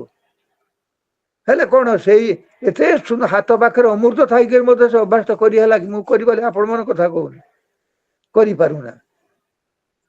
ଯୋଉ ପ୍ରକୃତ ଯାଜନ, ଯୋଉଟା ଦୀକ୍ଷାର, ସେଟା ସେବାର ଭିତରେ ଦେଇ, ନିଜର ବ୍ୟକ୍ତିତ୍ୱ ଦେଇ ଆଚାର୍ଯ୍ୟ ଦେବ ତମକୁ ଦେଖିକି ଲୋକ ଠାକୁର ଜାଣିବେ ଯେ আমায় দেখে বুঝবে লোকে তুমি আছো জীবন বল্লভ। সেমতি তো হଉ ନାହିଁ। ଏ ବ୍ୟକ୍ତିତ୍ୱରେ ଆମର ଠାକୁରଙ୍କ ଭାବ ଫୁଟୁ ନାହିଁ, ଠାକୁରଙ୍କ ଅଭ୍ୟାସ ବ୍ୟବହାର ଫୁଟୁ ନାହିଁ, ଠାକୁରଙ୍କ ସେବା ମନୋବୃତ୍ତି ରହୁନାହିଁ। ତାହେଲେ ଉପାୟ କଣ ହଉଛି? ଉପାୟ ଆମେ ଯାହା କରି ଆସୁ, ଖାଲି ବକ ବକେଇ ଠାକୁର କଥା କହୁ। ସେ କଥାର ବଳରେ ସତ୍ସଙ୍ଗ ଏପର୍ଯ୍ୟନ୍ତ ଆସିଛି। ଆହୁରି ବି ଆଗକୁ ଯାଆନ୍ତା ଯଦି କଥା ସହିତ କର୍ମ ଏବଂ ସେବା ଥାନ୍ତା। କିନ୍ତୁ ଯାହାଟା ନେଇକି ସତ୍ସଙ୍ଗ ଏପର୍ଯ୍ୟନ୍ତ ଆସିଛି ସେଟା କଣ ଏତେ ଖରାପ ଜିନିଷ? ତାକୁ ନେଇକି ମଧ୍ୟ ଚଳୁଛେ ଆମେ। ତାରପରେ କର୍ମର କଥା।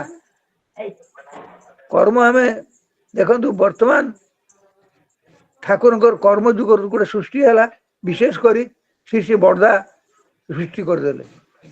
ଏ ବିଶେଷ କରି ଆମର କେନ୍ଦ୍ର ମନ୍ଦିର ବିହାର ଗଢ଼ି ଉଠିବା ମନ୍ଦିରରେ ଗୋଟେ ପ୍ଲାବନ ସୃଷ୍ଟି କଲେ ଶ୍ରୀ ବଡ଼ଦା ଶ୍ରୀ ଦାଦା। ସେଟା କର୍ମ ଧରିନେଲୁ। ସେଟାই କିନ୍ତୁ ପ୍ରକୃତ ସେଇଟାই ଯେ ଏକମାତ୍ର କର୍ମ ତା ନୁହେଁ। ସେଟା ତ କର୍ମ ହିଁ। ଠାକୁର ଉତ୍ସବ କରିବା କର୍ମ, ଠାକୁର ମନ୍ଦିର କରିବା କର୍ମ। ଠାକୁର ସେଇ କର୍ମ କେବଳ କହିଛନ୍ତି। ଠାକୁର ପ୍ରତ୍ୟେକ ଜୀବନର ପ୍ରତିଟି କର୍ମ ହେଲା କର୍ମ। ପ୍ରତିଟି କର୍ମ ଲୋକଙ୍କ ପ୍ରତି ଉଦାହରଣ ହେଇପାରିବ, ଲୋକଙ୍କୁ ଆକର୍ଷଣ ହେଇପାରିବ। ଏଇ ଲୋକଟା କେମିତି କଥା କହେ, ଏଇ ଲୋକଟା କେମିତି ଚାଲେ, ଏଇ ଲୋକ କେମିତି ବ୍ୟବହାର କରେ, ଏଇ ଲୋକଟା କେମିତି ଚାକିରି କରେ, ଏଇ ଲୋକଟା କେମିତି ବ୍ୟବସାୟ କରେ, ସେ କର୍ମର ମୁଖେ ଯାଉଛନ୍ତି। 10ଟା ଦୋକାନୀ ଅଛନ୍ତି, ଜଣେ ଗୁରୁ ଭାଇ ଏବଂ ଅଧିକ୍ଷିତ ଲୋକ ଗୋଟେ ଦୋକାନକୁ ଯାଉଛନ୍ତି। ତାର ବ୍ୟବହାର মিঠি ব্যবহার जिसकी সম্পদ उसकी ढेउ लगावे मीठी व्यवहार जिसकी। दंडिकार चलन रुकना कठिन निष्ठा जिसकी काफी। निष्ठा काफी। दंडी माने दंडी सन्यासी। ये दंड कहते दंडी। से लोक गुरु दंडटा हूँ निष्ठार प्रतीक, गुरु निष्ठार प्रतीक। गुरु निष्ठा प्रतीक दंड धरता माने से ताकू अटकैया मुस्किल। अमोघ तार गति। आप सत्संग एमती लोक जन्म होती, एमती लोक भक्त आम देखीचु जो मान अमोघ गति। सुशील बसु को ठाकुर असंभव कहले असंभव संभव करदेव। असंभव संभव कर बिना पैसा उत्तर भारत को जय कर सुशील बसु। कौन कौन न कर सुशील बसु तो आरंभ कर समस्ते एमती सब भक्त भी जन्म होती। से माने से चलन रुकवा ठाकुर बाहरी छाड़े छाड़े। ये जुगर मध्य अनेक अच्छा अनेक सृष्टि होती। असल है जीवन प्रति कर्म जोटा से ठाकुर कर्म। मुझे कथा कहे ठाकुर केमती ठाकुर थोड़े जाऊँच माने देखो रास्ता बुलूँ माने इवनिंग वाक कर काश उठिला ठाकुर हठात केष्टदा एम समस्ते अच्छा 2-3 जन ठाकुर एणे तेणे रास्ता एणे तेणे जाऊँ एपक जाऊँ कौन ठाकुर कर ठाकुर गोटे फाट जो माने भूई रे गोटे फाट से माने खंकार उठी पकईबे रास्ता तो पिकदानी नहीं ये फाट गोटे खोजिक पकईले कहीं सेटा पल्यूशन करिवो। यही तो चलन आम कथारे आम किए छेप कौटी पकईदे कौटी पान किए खाऊ आम पान चेपटा पकईदे यही चलन लोक को आकर्षण करना। श्री बड़दा दादा भीतर से चलन गुड़िक आकर्षण करे। छड़ा व्यक्तित्व माने नाममय व्यक्तित्व आकर्षण करे।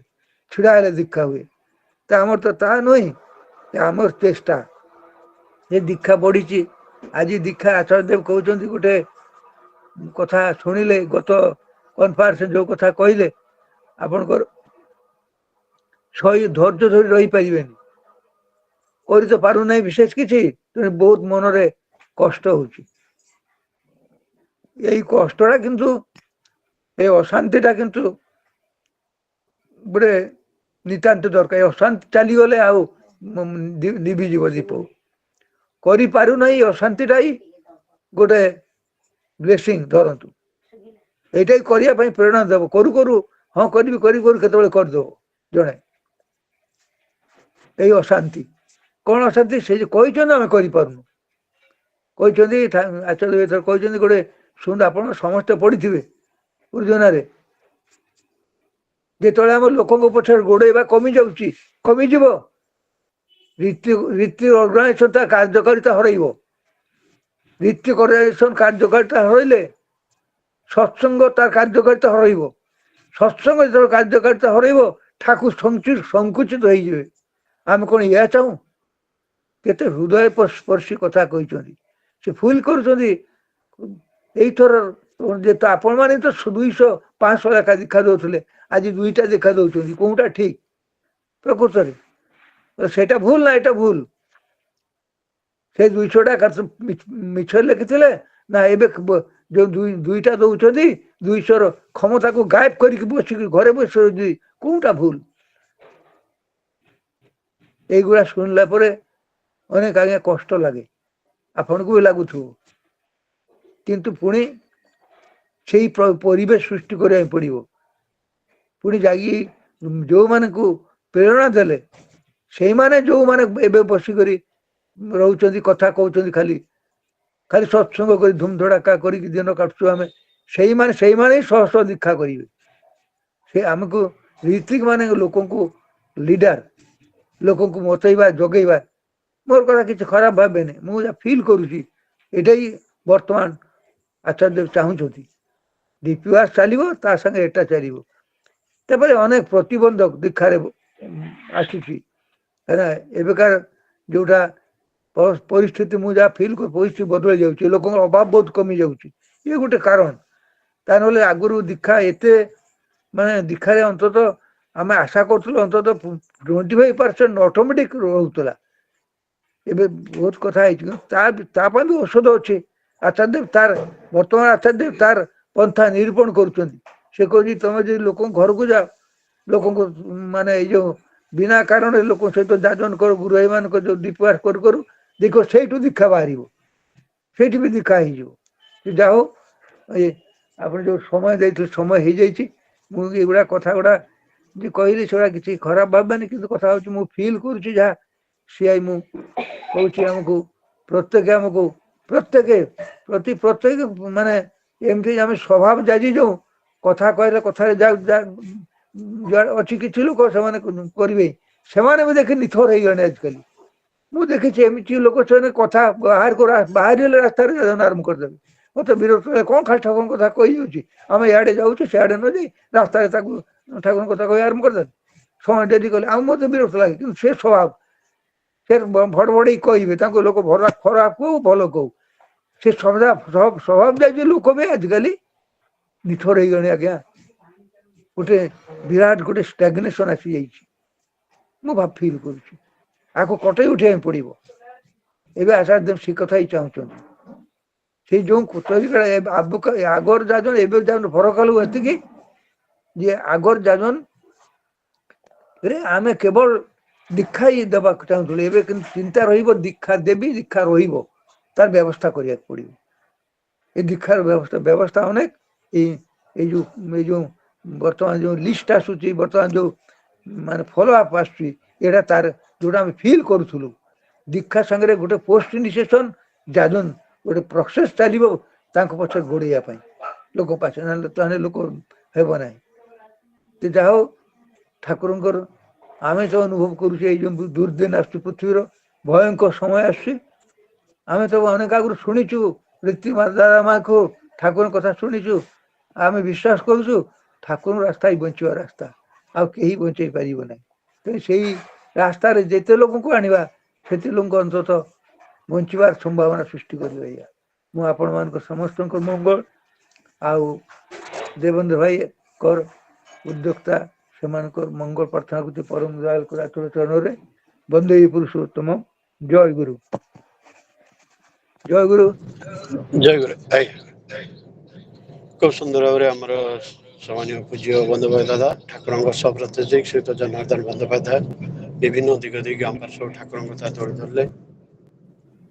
ଏଇ ଠାକୁରଙ୍କର ଯୋଉ କୀର୍ତ୍ତନ ଯୁଗ, ସେଇ କଥାରୁ ନେଇକି ପ୍ରଥମେ କୀର୍ତ୍ତନ ଚାଲିଲା, ଆଉ ଅନେକ ଭାବରେ କୀର୍ତ୍ତନ ଚାଲିଲା। ଯୋଉ କୀର୍ତ୍ତନରେ ସମସ୍ତେ ସାମିଲ ହଉଥିଲେ, ଗଛଲତା, କୀଟ ପତଙ୍ଗ ଆଉ ସମସ୍ତେ ସାମିଲ ହଉଥିଲେ।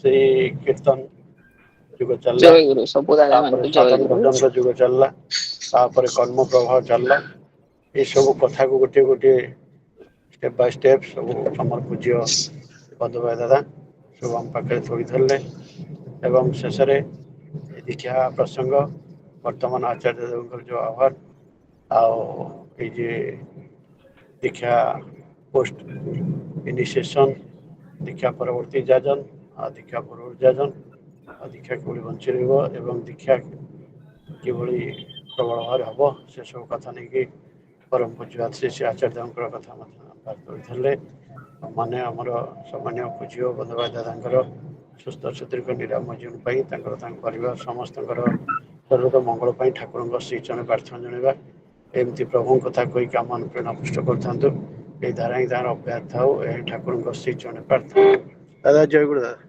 जय गुरु जय गुरु जय गुरु जय गुरु समस्त जय गुरु आसंता काली सत्संग आमर प्रतिदिन भली निवेदन कर सामान्य सौभाग्य भाई श्रीयुक्त सौभाग्य खुंटिया तत्सहित सत्संग आसंता काली हूँ आम सामान्य दलबंधु भाई श्रीयुक्त दलबंधु परिड़ा जन्मदिन से उपलक्षे परिवार तरफ सत्संग निवेदन कराई धर्मपत्नी आम सामान्य पद्मिनी सत्संग निवेदन कर तत्सहित सत्संग निवेदन कर संजय भाई श्रीयुक्त संजय कुमार महापात्र आसंता काली सत्संग आम योगदान करवा वर्तमान आमर कि समापनटा देखला आम सद्य प्राणकृष्ण भाई श्रीयुक्त प्राणकृष्ण साहू समापन कीर्तन करी ध्वनि दे सत्संग समापन हम जय गुरु दादा जय गुरु समस्त को जय गुरु दादा शुभुची हाँ शुभुची शुभुची जय गुरु जय हरि कीर्तन किए से जानी छ भाई हरि कीर्तन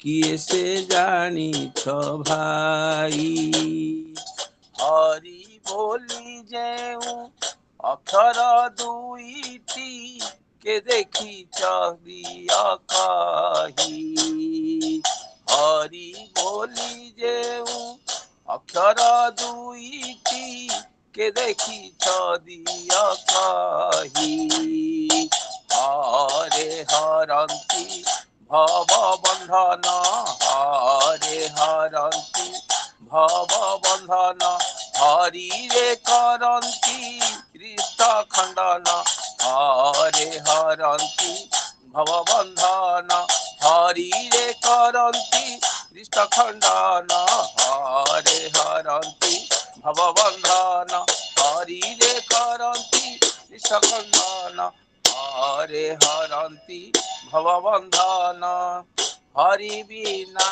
केवे हुए ना कीर्तन हरि बिना नाही गति हरि बिना केवे हुए ना कीर्तन हरि बिना नाही गति हरि बिना शांति हरि बिना तुक्ति हरि बिना नाही मुक्ति हरि बिना शांति हरि बिना तुक्ति हरि बिना नाही मुक्ति रखे जदि हरि किए बा मारे रखे जदि हरि किए बा मारे मारे जदि हरि के रखिया रे रखे जदि हरि किए बा मारे मारे जदि हरि के रखिया रे रखे जदि हरि किए बा मारे मारे जदि हरि के रखिया रे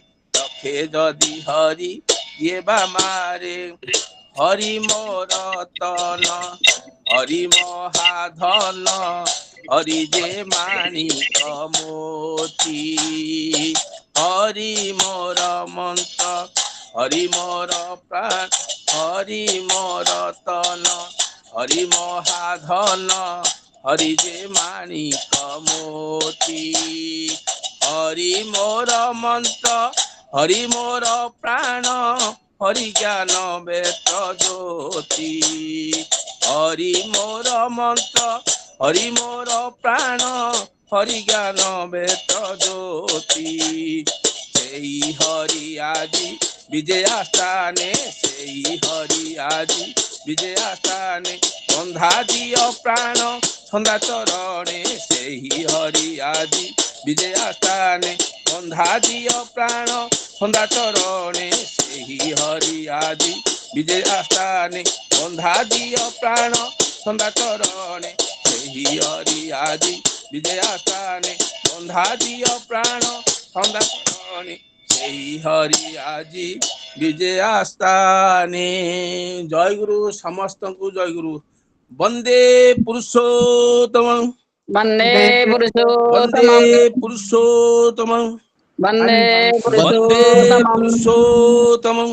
वन्दे पुरुषोत्तमम् परम प्रेम श्री श्री ठाकुर अंकुचंद्र जी की जय परम प्रेम श्री श्री ठाकुर अंकुचंद्र जी की जय परम प्रेम श्री श्री ठाकुर अंकुचंद्र जी की जय परम राधा जगत जननी श्री श्री बड़ माँ की जय परम राधा जगत जननी श्री श्री बड़ माँ की जय राधा जगत जननी श्री श्री बड़ माँ की जय परम पूज्य पा श्री श्री बरदा की जय परम पूज्य पा श्री श्री बरदा की परम जय पूज्य पा श्री श्री बरदा की जय परम पूज्य पा श्री श्री आचार्य देव की जय परम पूज्य पा श्री श्री आचार्य देव की जय परम पूज्य पा श्री श्री आचार्य देव की जय सत संग की जय सत संग की जय सत संग की जय वंदे पुरुषोत्तमम वन्दे वंदे पुरुषोत्तमम् आर्य पितुन वन्दे वंदे आदिपुरुषोत्तमम् मातृगान वन्दे वंदे मातृभक्तान् अहं कृष्टि दैवतं वन्दे वंदे देवतम् पुरुषोत्तमम वन्दे वंदे पुरुषोत्तमम् पुरुषोत्तमम वन्दे वंदे पुरुषोत्तमम् पुरुषोत्तमम वन्दे परम प्रेममय श्री पुरुषोत्तमम् श्री ठाकुर अंकुचंद्र जी की जय जय गुरु जय गुरु जय समस्त गुरु समस्त दादा महाभारत को समस्त जय दादा जय गुरु समस्त जय गुरु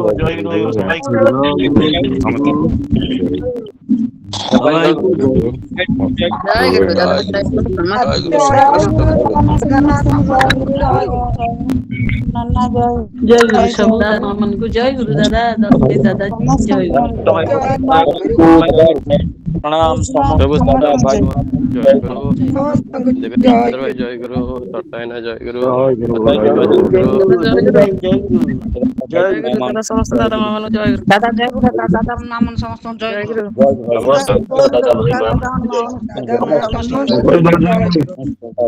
मन को जय गुरु समस्त जय गुरु जय गुरु जय गुरु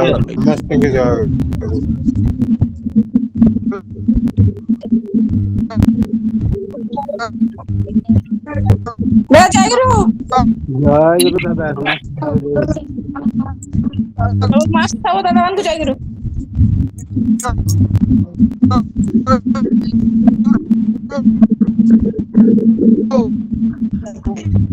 दादा नाम जय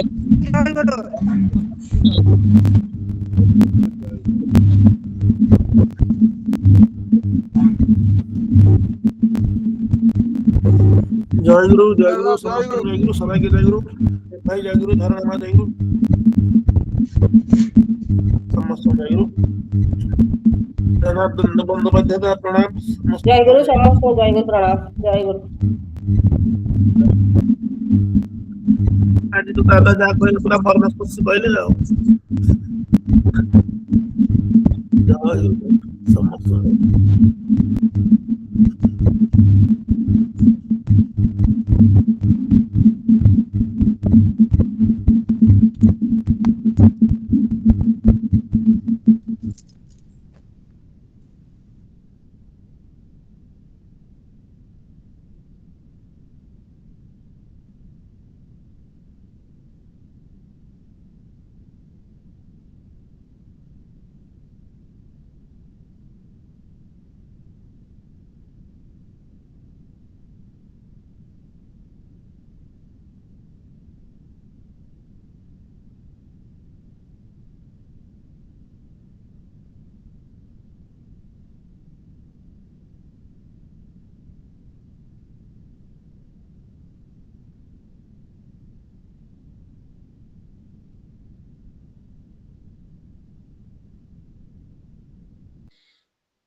ଜୟ ଦାଦା ଜୟ ଗୁରୁ ସମସ୍ତଙ୍କୁ ଜୟ ଗୁରୁ।